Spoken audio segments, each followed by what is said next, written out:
नहमदुहु व नुसल्ली अला रसूलिल करीम अम्मा बाद। मेरे मोअज़्ज़िज़ नाज़रीन, कल आपके सामने सैयदना हुसैन रज़ियल्लाहु तआला अन्हु के वाक़े के हवाले से सहाबा किराम का क्या किरदार था, इस पर आपके सामने मुख्तसर गुफ्तगू हुई, जिसमें हमने ये साबित किया था कि सैयदना हुसैन रज़ियल्लाहु तआला अन्हु के साथ करबला में सहाबा किराम भी मौजूद थे और उनका साथ देने वाले सहाबा किराम थे जिनको ये शिया छुपाते हैं, उनका नाम नहीं लेते। तो हमने वो सहाबा किराम आपके सामने ज़ाहिर किए थे। आज आपके सामने उन सहाबा किराम का जिक्र करेंगे जिनको राफ़ज़ी ये कहकर पेश करते हैं कि उन्होंने सैयदना हुसैन रज़ियल्लाहु तआला अन्हु के ख़िलाफ़ उनके कत्ल में मुखालिफिन की मदद की। तो जिन चंद सहाबा किराम के नाम लेते हैं, इंशाअल्लाह आज आपके सामने हकीकत वाज़ेह करेंगे। सबसे पहले हम आएंगे सुलेमान बिन सुरद अल खुज़ाई रज़ियल्लाहु तआला अन्हु। इनका ये नाम इस तरह लेते हैं शिया कि जब हम उन पे एतराज़ करते हैं कि भाई कूफ़ी थे जिन्होंने ख़त लिखे वो शिया थे और कातलीन वही शिया हैं, तो फिर इनको गैरत जागती है। फिर ये कहते हैं कि नहीं, उनमें तो सहाबी भी थे जिनका नाम सुलेमान बिन सुरद खुज़ाई है। फिर पेश करते हैं कि ये सुलेमान बिन सुरद सहाबी थे।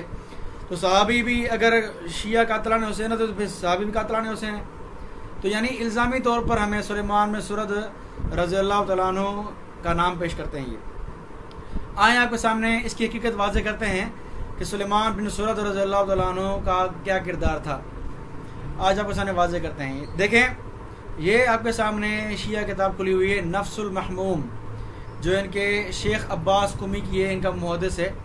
उसने सैयदना हुसैन के हवाले से किताब लिखी है, इनकी शहादत के हवाले से। आप देखें क्या लिखा हुआ है। सफ़ा नंबर है इसका 74, ठीक है जी, 74 सफ़ा है। लिखते हैं कि फज्तमअत शिय्अत बिलकूफ़ति फ़ी मंज़िलत सुलेमान बिन सुरद अल-खुज़ाई। शिया जमा हुए कूफे वाले कहाँ? सुलेमान बिन सुरद के घर पर। फ़ज़करू हलाक मुआवियत फ़हमिदुल्लाह व असना अलैहि। तो इन्होंने अल्लाह की जो है वो हम्द की, इस बात पर अल्लाह के सना की। वक़ाल सुलेमान, और सुलेमान ने क्या कहा? इन्ना मुआवियत कद हलक व इन्ना हुसैनन कद तकब्बज़ अलल कौम बिबैअतिही वक़द खरज इला मक्कत व अंतुम शिय्यतुहु व शिय्यतु अबीही। अब सुलेमान क्या कह रहे हैं कि हज़रत मुआविया का इंतकाल हो गया है और हुसैन ने बैत करने से इनकार कर दिया है और वो क्या मक्के चले गए हैं, मदीना से मक्के चले गए हैं। आगे अल्फाज देखें, व अंतुम शिय्यतुहु व शिय्यतु अबी। तुम लोग जो मेरे पास आए हो, तुम हुसैन के और उसके वालिद सैयदना अली के शिया हो। फ़इन कुंतुम तालमूना इन्नकुम नासिरुहु व मुजाहिदु अदुविही फक्तुबू अदुवहु फक्तुबू इलैहि व अलमू। अगर तुम्हें ये यकीन है कि तुम हुसैन को बुला के उनकी मदद करोगे और उनके साथ उनके दुश्मन के खिलाफ जिहाद करोगे, तो लिखो, ख़त लिखो हुसैन रज़ियल्लाहु अन्हु को। अब सैयदना ये सुलेमान बिन सुरद उन शियों को कह रहे हैं कि तुम सच्चे हो, अगर तुम मदद करोगे हुसैन की तो लिखो, ठीक है। फ़इन ख़िफ़्तुमुल वहन वल फ़शल फ़ला तग़ुर्रु रजुल मिन नफ़्सिही। अगर तुम्हें बुज़दिली का खौफ है और भागने का खौफ है तो किसी शख्स को अपने लिए परेशान ना करो। सुलेमान बिन सुरद रज़ियल्लाहु तआला अन्हु वाज़ेह तौर पर सारा बात डाल रहे हैं किन पर? शियों पर, कि तुम बुलाओ उनको, तुम साथ देना चाहते हो हुसैन की, साथ दो हुसैन रज़ियल्लाहु अन्हु का और ख़त लिखो। फ़क़ालू बिअजमअहिम, सारों ने मिलकर शियों ने क्या कहा? नहनु नासिरुहु व नुजाहिदु दूनहु व नक़्तुलु अनफुसना दूनहु। सारे शियों ने मिलकर क्या कहा कि हम उसकी मदद करने वाले हैं और उसके साथ आगे जिहाद करेंगे और उसके साथ हम कत्ल होंगे, अपनी जान कुर्बान करेंगे।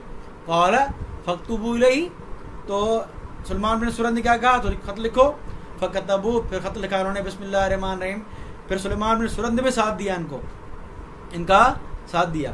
तो अब देखें, यहाँ शिया आए सुलेमान रज़ियल्लाहु अन्हु के पास। सुलेमान बिन सुरद खुद नहीं गए, उनका कोई इरादा नहीं था, बल्कि खुद शिया कुफा वाले सुलेमान बिन सुरद रज़ियल्लाहु अन्हु के पास आए हैं और सुलेमान उनसे पूछ रहे हैं, अगर तुम्हारा इरादा है जिहाद करने का, हुसैन का साथ देने का, तो इस काम में तुम बुज़दिली नहीं दिखाओगे तो शुरू करो, ख़त लिखो।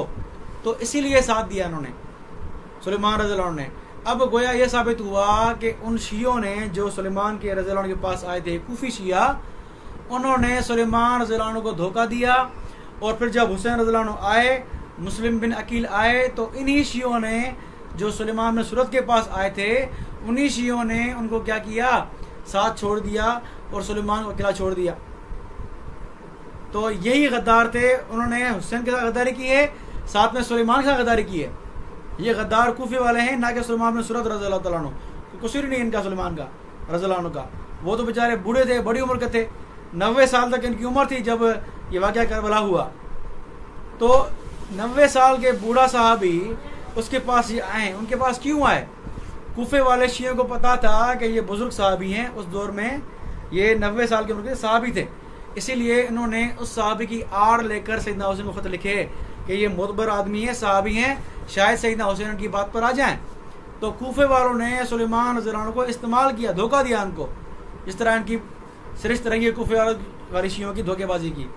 بہرحال یہ شیعہ عباس قمی کا حوالہ آپ کے سامنے آ گیا۔ اس کے بعد مقتل ابی مخنف و قیام مختار، یہ آپ دیکھ سکتے ہیں، ٹھیک ہے جی۔ اس میں آپ دیکھیں، اس میں بھی یہی بات لکھی ہوئی ہے مقتل ابی مخنف میں، اس کا پیج نمبر 29 ہے۔ اس کے میں آپ دیکھ سکتے ہیں کہ یہ وہی واقعہ ہے کہ امام حسین یزید کی بیعت کا انکار کر کے مکہ تشریف لے گئے، لہٰذا ہم یزید کی بیعت نہیں کریں گے۔ ان دنوں حاکم کوفہ نعمان بن بشیر تھے، ٹھیک ہے۔ کچھ شیعہ لوگ سلیمان بن سرد خزائی کے مکان پر جمع ہوئے اور کہنے لگے امام حسین علیہ السلام کو خط لکھا جائے۔ سلیمان نے کہا اے لوگو، یعنی وہ موجود تھے شیعہ، ان کو خطاب کیا، معاویہ مر چکا ہے، امام علیہ السلام نے اس کی بیعت سے انکار کر دیا ہے، ہم سب ان کے شیعہ اور دوست ہیں۔ اب یہاں کیا کیا ہے کہ سب کو شمار کیا ہے، کیونکہ وہ سارے مل کر آئے تھے۔ اگر آپ یہ سمجھتے ہوں جو آئے تھے سلیمان کے پاس رضی اللہ عنہ کہ ان کے مددگار بنیں اور ان کے لیے جہاد کریں تو بسم اللہ۔ اگر اپنی کاہلی شرمندگی ہونے کا اندیشہ ہے تو ان سے کوئی دھوکے بازی نہ کرنا، سلیمان کہہ رہے ہیں، ٹھیک ہے۔ کن کو؟ ان شیعوں کو جو آئے تھے سلیمان رضی اللہ عنہ کے پاس۔ لوگوں نے جواب دیا ہم تو ان کے دشمن سے جنگ کریں گے۔ سلیمان نے کہا تو پھر خدا کے نام لے کر خط لکھو۔ پھر خط لکھا گیا۔ اب انہی شیعوں نے سلیمان بن سرد کو دھوکے دے کر پھر گئے۔ اب سلیمان تو آخر میں بیچارے انہوں نے جو ہے وہ کیا کیا، آخر میں جب نادم ہوئے پھر وہ اول بنے کیا، توابین، توبہ کرنے والے۔ تو وہ تو آخر تک ساتھ رہے اور 93 سال کی عمر میں شہید بھی ہوئے بیچارے سیدنا حسین کے ساتھ، جو ہے وہ ساتھ دینے کے، جو ہے ساتھ نہ دینے کے، جو ہے وہ اس میں دکھ میں، حالانکہ دھوکہ دینے والے شیعہ تھے، ان کو بھی انہوں نے ملا لیا دھوکے کے ساتھ۔ بہرحال تو سلیمان بن سرد کو دھوکہ دیا گیا تھا، ان کا کوئی بھی قصور نہیں تھا، سارا دھوکے دینے والے یہی کوفی شیعہ تھے۔ میں نے آپ کے سامنے 2 حوالے پیش کیے کیونکہ ٹائم زیادہ ہے اور بھی حوالے بات کرنی ہے مجھے، لیکن اس لیے 2 حوالے دیے میں نے۔ اب ایک حوالہ پیش کروں میں۔ یہ کہتے ہیں کہ سلیمان بن سرد کیا تھے؟ صحابی تھے، ہمیں الزام دینے کے لیے کہتے ہیں، لیکن آئے ہم دیکھیں کہ شیعہ مذہب میں سلیمان بن سرد صحابی ہیں، تابعی ہیں۔ یہ شیعوں کی معتبر کتاب موجم رجال حدیث، اس کا الکتاب التاسع جلد نمبر 9، ٹھیک ہے، صفحہ 283-284۔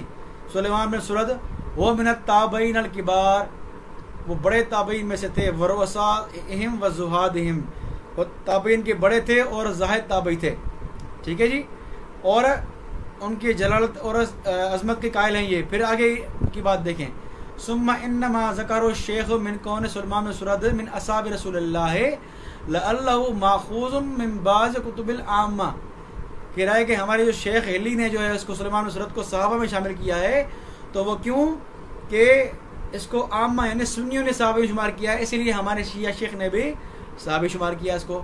وَإِلَّا، مگر فقد صرح فضل بن شازان بأنه من التابعین کما مر، تو لیکن فضل بن شازان نے اس بات کی وضاحت کی ہے کہ یہ تابعی ہیں نہ کہ صحابی۔